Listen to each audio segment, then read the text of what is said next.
Welcome to Not Milk Never Milk. Subscribe if you're lactose intolerant. In this video, I will explain how to make rice starch.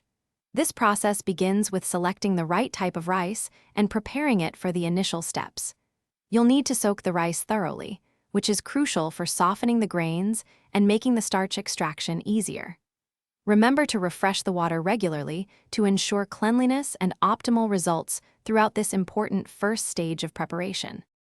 After soaking, the next step involves blending the softened rice with fresh water. This creates a milky liquid containing the suspended starch. Once blended, you'll strain this mixture through a very fine cloth, like cheesecloth, to separate the liquid from any remaining rice solids.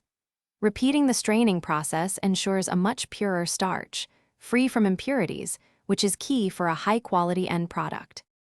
Once you have your strained liquid, it's time for the settling phase. You'll let this liquid sit undisturbed for several hours, allowing the heavier rice starch particles to sink to the bottom of the container.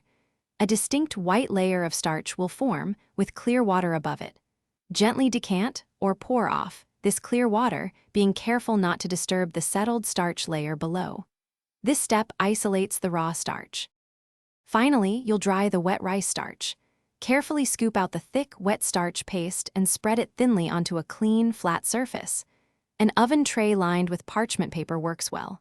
Allow it to air dry completely in a well-ventilated area, but avoid direct sunlight, which can affect its quality.